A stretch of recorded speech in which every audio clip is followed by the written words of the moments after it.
जय हिंद।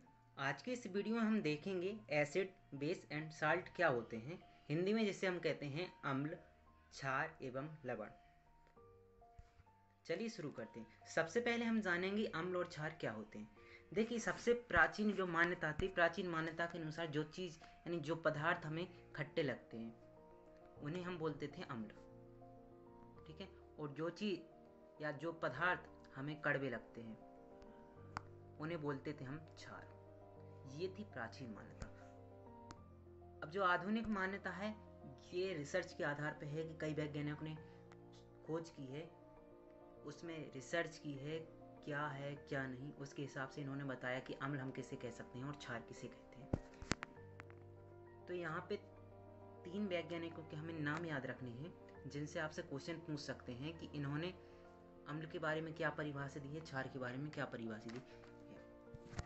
सबसे पहले हम देखें आर्हेनियस के अनुसार। आर्हेनियस याद रखिए, आर्हेनियस ने यह बताया था कि जो भी सब्सटेंस यानी पदार्थ जो भी होता है अगर H+ आयन देता है तो उसे हम बोलेंगे एसिड, और OH- आयन देता है तो उसे हम बोलेंगे क्षार यानी बेस बोलेंगे। ऐसे ब्राउन्स और लॉरियाते सेकंड वैज्ञानिक, इन्होंने क्या हुआ, इन्होंने बस थोड़ा ये अंतर किया है किससे, आर्हेनियस से। बस इन्होंने ये बोला कि इन्होंने बोला था H+ आयन देते हैं, इन्होंने बोला है कि प्रोटॉन देने वाले, प्रोटॉन डोनर मतलब प्रोटॉन देने वाले हमारे पास एसिड होते हैं और प्रोटॉन लेने वाले एक्सेप्टर जो होते हैं वो हमारे पास बेस यानी क्षार होते हैं। इसके बाद आते हैं लुईस।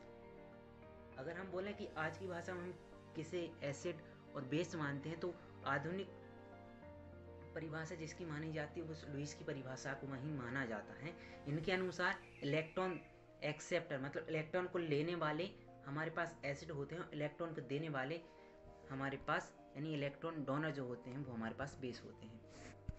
चलिए आगे बढ़ते हैं। अब हम देखते हैं एसिड क्या होते हैं, इनके बारे में देखते हैं। देखिए, एसिड को हम जब भी जल में घोलेंगे अपने जिन आयनों से मिलकर बने थे उन आयनों में पुनः विघटित हो जाएंगे, जिसे हमारे यहाँ पास कुछ रिएक्शन दी हैं। जैसे HCl हमारे पास एक एसिड है, अगर हम इसको H2O के साथ रिएक्ट करेंगे तो ये H+ आयन अलग देता है, Cl- आयन अलग दे देगा। ऐसे H2SO4 भी अलग करेंगे तो H+ आयन अलग देगा, SO4 2- अलग देगा। ऐसे CH3CO2H अगर इसको हम H2O के साथ क्रिया कराएंगे तो H+ आयन अलग देगा और CH3O2- आयन अलग देगा। देखिए, जो हमने अभी परिभाषा पीछे देखी है ये उनके अनुसार देखते हैं हम। यहाँ पे देखिए H+ आयन आ रहा है मतलब H+ आयन दे रहा है, तो मतलब ये क्या हमारे पास एसिड है। यहाँ भी H+ आयन दे रहा है तो ये हमारे पास एसिड, H+ आयन दे रहा है मतलब ये भी हमारे पास क्या है, एसिड है। दूसरी बात देखिए, दूसरी मैंने यहाँ पे जो है मैं भूल गया हूँ रिएक्शन लिखना, लेकिन आप यहाँ पे देखिए हमारे पास मान के चलिए CO2 है, CO2। आप ये बताइए कि ये एसिड है या फिर नहीं। हो सकता है आपको थोड़ी कन्फ्यूजन है तो कन्फ्यूजन दूर कीजिए। यहाँ पे देखिए जब O2 है मतलब ये किस किस से मिलकर बना होगा, कार्बन से मिलकर बना होगा, ऑक्सीजन से मिलकर बना होगा। अब यहाँ पे ध्यान दीजिए ऑक्सीजन हमेशा रहता है 2 की फॉर्म में, ठीक है। अब यहाँ पे ध्यान दीजिए ऑक्सीजन और यहाँ पे माइनस का चार्ज रहेगा, मतलब जिस पे भी माइनस का चार्ज होता है वो क्या होता है, एक्सेप्टर होता है। क्या एक्सेप्टर होता है, इलेक्ट्रॉन एक्सेप्टर, मतलब इलेक्ट्रॉन को ग्रहण करने वाला होता है। और हमें लुईस ने बताया था कि इलेक्ट्रॉन को ग्रहण करने वाला भी क्या कहलाता है, एसिड कहलाता है। इसलिए ये भी CO2 भी क्या कहलाएगा, एसिड कहलाएगा। चलिए हम आगे बढ़ते हैं। अब हम देखते हैं टाइप ऑफ एसिड, मतलब जो अम्ल होते हैं, अम्ल के प्रकार भी होते हैं, तो हम उन प्रकार को देखते हैं कितने प्रकार के होते हैं ये। सबसे पहले आपको दिख रहा होगा यहाँ पे नींबू। इसे जो नींबू होता है ये हमारे पास प्राकृतिक स्रोतों से प्राप्त होता है, जैसे कि पेड़ पौधों से प्राप्त होता है। इसलिए हम 2 प्रकार से एसिड को बांट सकते हैं, एक वो जो हमें प्रकृति से प्राप्त होते हैं, दूसरी वो जो हम खुद बनाते हैं लेबोरेटरी में। देखिए HCl है, जैसे हमारे पास में HCl को हम कैसे बनाते हैं, H हाइड्रोजन और क्लोरीन को मिला के हम क्या बनाते हैं, HCl बनाते हैं। मतलब हम HCl को लेबोरेटरी में तैयार कर सकते हैं। लेकिन जो नींबू है, नींबू में हमारे पाया जाता है सिट्रिक एसिड, ठीक है। सिट्रिक एसिड को तो हम लेबोरेटरी में नहीं बना सकते, इसलिए जो हमें फल या फिर प्राकृतिक उत्पादों या फिर पशुओं से प्राप्त होते हैं उन्हें हम प्राकृतिक अम्ल बोलते हैं, और जो हम लेबोरेटरी में बनाते हैं उन्हें हम खनिज अम्ल बोलते हैं। मतलब खनिजों से बनने वाले अम्लों को खनिज अम्ल बोलते हैं। खनिज क्या होते हैं, जैसे कि हम हाइड्रोजन देखें, हाइड्रोजन भी हमारे पास खनिज है, और क्लोरीन देखें तो हमारे पास क्लोरीन भी हमारे पास एक प्रकार का खनिज है। चलिए हम आगे बढ़ते हैं।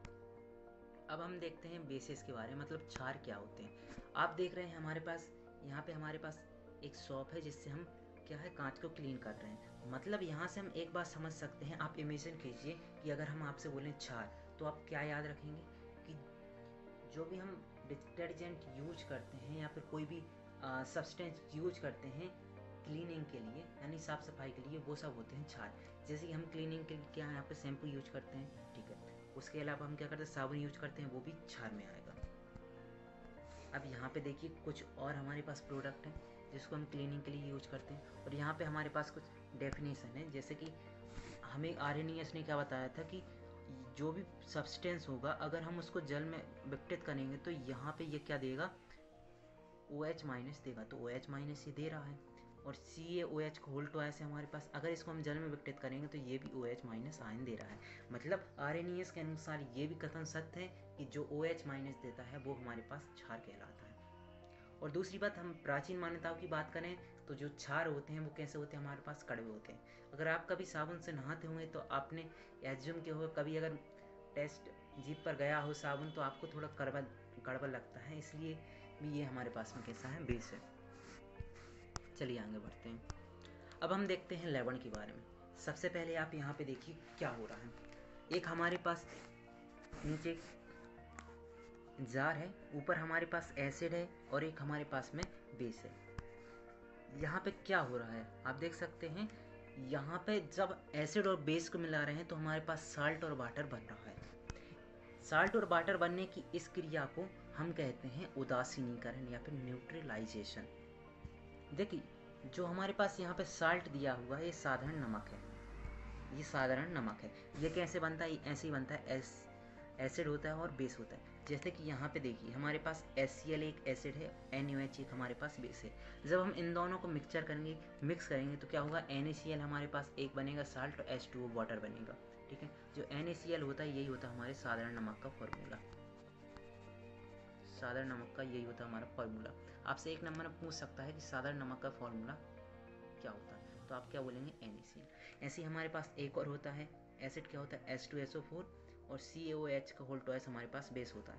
जब ये बनता है CaSO4 प्लस 2H2O, ये CaOSO4 है, ये भी हमारे पास एक प्रकार का साल्ट ही है। ये देखिए यहाँ पे लिखा भी है, salt are formed from neutralization reaction of acid and basis. आपसे एक नंबर में पूछ भी सकता है कि उदासीनीकरण अभिक्रिया किसे कहते हैं, आप समझाइए। तो उदासीनीकरण अभिक्रिया किसे कहते हैं, एसिड एवं बेस जब मिल जाते हैं तो लवण एवं जल बनाते हैं, उसे ही हम क्या कहते हैं, उदासीनीकरण अभिक्रिया कहते हैं। अब हम देखते हैं परिभाषाएं हम कैसे लिख सकते हैं। अभी तक हमने बेसिक स्ट्रक्चर समझ चुके हैं कि एसिड किसे कहते हैं, बेस किसे कहते हैं और साल्ट किसे कहते हैं। अब हम देखते हैं परिभाषाएं हम कैसे लिख सकते हैं। अगर तुमसे एसिड यानी अम्ल की परिभाषा पूछे तो आप क्या लिख सकते हैं, अम्लों को ऐसे पदार्थ के रूप में परिभाषित किया जाता है जिसके पानी के घोल का स्वाद कैसा होता है, खट्टा होता है, जो नीले लिटमस पेपर को लाल कर देता है और क्षार को निष्क्रिय कर देता है। अब क्षार के बारे में देखें तो किसी पदार्थ को क्षार कहा जाता है यदि उसका जलीय घोल कड़वा स्वाद देता है, लाल लिटमस को नीला कर देता है या एसिड को निष्क्रिय कर देता है। और नमक क्या होता है, नमक एक उदासीन पदार्थ है जिसका जलीय घोल लिटमस को प्रभावित नहीं करता। देखिए इसमें आप कंफ्यूजन हो जाते हैं, मैं भी पहले होता था कि लिटमस जो पेपर होता है उसको लाल कौन करता है और नीला कौन करता है, इसके लिए मैंने एक ट्रिक बनाई थी, वही बताऊँ। जैसे कि आपको पता हो कि एसिड को हम क्या कहते हैं, अम्ल कहते हैं। एसिड को हम क्या कहते हैं, अम्ल कहते हैं हिंदी में। अब अम्ल में क्या आता है, ला आता है, तो याद रखिए ला से लाल, मतलब हमारे पास जो एसिड यानी अम्ल होगा वह नीले लिटमस पेपर को कैसे कर देगा, लाल। जब आपको एक याद हो जाएगा दूसरा आप याद कर लेंगे, जो हमारे पास क्षार होता है वह लाल लिटमस पेपर को नीले कर देता है, ठीक है। अब हम आगे बढ़ते हैं। अब यहाँ पे हमारे पास 3 जार बचते हैं। पहले जार में हमारे पास एसिड है, दूसरे जार में हमारे पास बेस है और तीसरे जार में हमारे पास साल्ट है। यहाँ पे देखिए पहले जार में हमारे पास HCl है। HCl का अगर हम विघटन करेंगे तो H+ आयन अलग हुआ, Cl- अलग हुआ। NaOH हमारे पास बेस है, यहाँ पे Na+OH- और NaCl, एक हमारे पास साल्ट है Na प्लस और Cl माइनस। आप यहाँ पे देख सकते हैं ये हमारे पास हो रही है उदासीनीकरण अभिक्रिया। हमने पीछे बताया था कि एक एसिड मिलता है और एक क्षार मिलता है, मतलब HCl और NaOH अगर मिलेंगे तो यहाँ पे NaCl बना लेंगे। यहाँ से इसलिए देखती, यहाँ पे Na प्लस है तो यहाँ Na प्लस, मतलब यहाँ से क्या लिया इन्होंने, Na प्लस लिया और यहाँ से इन्होंने लिया Cl। इससे बन गया हमारा साल्ट, इसे बोलते हैं हम साधारण नमक NaCl। Thank you.